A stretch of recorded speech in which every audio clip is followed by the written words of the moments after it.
Terus diperbandingkan baik yang mana amal dipertontonkan sama ndak. Di sini beliau cerita betapa untuk menjaga ikhlas sebaiknya orang itu tidak terkenal, tidak syuhrah, tidak terkenal. Oke, itu kita sepakat ya, karena kalau terkenal mungkin orang dipaksa publik dengan tanda kutip untuk selalu berbuat baik, tapi karena jaim lah, jaga image atau apa. Tapi ketika dibalik pertanyaannya, kamu rela yang terkenal itu orang enggak benar, sementara yang orang benar itu enggak terkenal. Lalu masyarakat taunya yang tidak benar. Kalau pertanyaannya dibalik gitu, orang baik wajib terkenal enggak? Kalau pertanyaannya dibalik seperti itu. Dokter yang benar tidak terkenal, yang malpraktek terkenal. Kamu ingin kondisi seperti itu? Enggak ingin kan? Artinya apa? Gara-gara olah kata, olah pikiran, ini logika jadi rubah.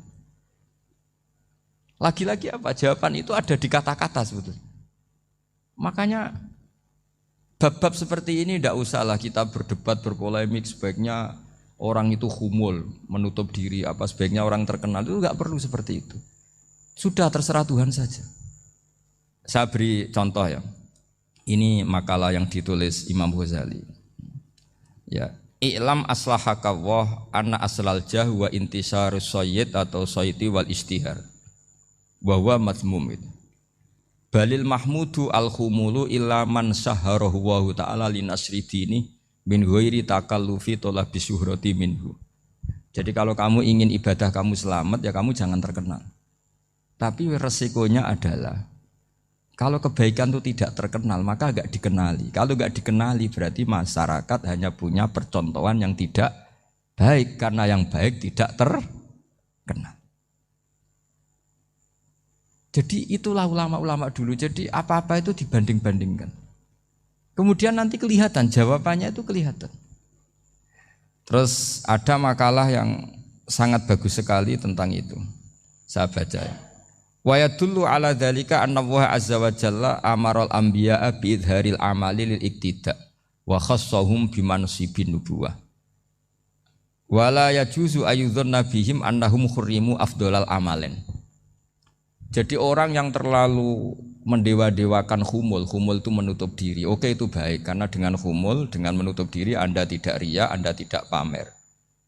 Tapi kata Imam Ghazali, kamu juga harus ingat di antara syaratnya Nabi itu harus mengumumkan kalau beliau itu seorang Nabi. Harus memaklumatkan kalau beliau seorang Nabi supaya bisa diikuti. Caranya sholat harus diumumkan sehingga Nabi itu mengatakan harus jamaah. Karena dengan cara jamaah itu bisa shollu kama ra'aitumuni usolli. Coba kalau Nabi sholatnya enggak diperlihatkan, kamu harus sholat yang benar. Caranya gimana ya Rasulullah? Itu rahasia. Bingung enggak kira-kira? Bingung enggak? Ya misalnya amal rahasia selalu lebih baik. Terus ada pertanyaan, Nabi ngendikan kamu sholat yang benar. Caranya gimana Nabi? Ya itu rahasia. Terus gimana coba? Tapi Nabi ngendikan apa? Shollu kama ra'aitumuni usolli. Ya sudah kamu sholat, niru saya sholat. Berarti Nabi sholatnya diperlihatkan apa disembunyikan? Diperlihatkan. Jadi begitu juga saya berkali-kali bilang, orang tahu kalau itu bidan ya berdasar tulisan itu bidan. Tahu kalau itu dokter gigi ya itu dokter gigi. Jangan sampai gara-gara tidak ada tulisan mau beli alat bangunan di dokter gigi. Mau periksa gigi di toko bangunan. Gara-gara apa? Enggak ada maklumat. Nah, di sini ulama-ulama selalu memaklumatkan dirinya. Termasuk Imam Ghazali ketika ngarang kitab dinamai Ihya Ulumuddin, bahwa kitab ini bisa menghidupkan ilmu-ilmu agama yang mulai hilang. Begitu seterusnya.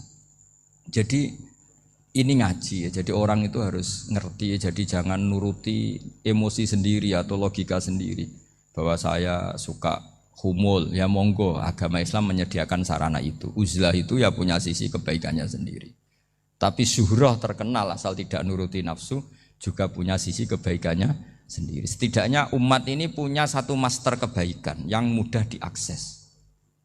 Tapi tadi saya ulang lagi, jangan karena hadun nafsi, jangan karena kepentingan pribadi. Makanya di sini disebutkan wa yadullu ala dzalika ay ala syuhrah anna Allah taala amaral anbiya bi idzharil amal lil iktida. Allah selalu memerintahkan para nabi kalau ngamal kebaikan ya harus dimunculkan supaya bisa Yaitu tadi kita tidak bisa bayangkan kan kalau misalnya Nabi menyuruh kamu harus sholat yang benar, kemudian sholatnya Nabi sembunyi. Kalau ditanya, Nabi saya niru siapa? Wah itu rahasia, kamu nggak boleh lihat sholat saya saat takut tidak ikhlas. Ribet kan? Sehingga jamaah itu statusnya tetap harus. Nah bedanya harus ini ulama berpendapat harus yang apa? Fardu kifayah. Tapi fardu itu maknanya harus. Tapi bukan berarti kalau nggak jamaah sholatnya nggak sah, nggak. Tapi statusnya jamaah itu tetap apa? Harus. Nah barokahnya harus ini orang yang baru sholat, sholatnya langsung benar karena ada yang diikutin. Coba kalau mantan dukun baru sholat terus sholat sendiri, itu mesti mirip mantra. Karena dia tidak ada master percontohannya. Tapi barokahnya ada master, orang paling bodoh pun kalau sholat ya benar, karena standar ada komandonya, ada imamnya.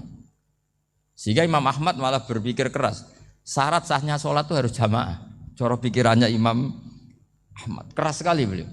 Sehingga kalau orang sholat sendiri kok ada orang lain yang maunya berjamaah harus bayar, orang itu harus bayar demi sahnya sholat. Itu madzhabnya Imam Ahmad. Tapi kalau madzhab Syafi'i hanya mengatakan itu fardu kifayah, yang kalau satu komunitas gak mau melakukan semuanya apa? Dosa. Tak baca lagi biar dapat berkahnya Imam Ghazali. Wa qala qaumun asirru afdalu minal alaniyati.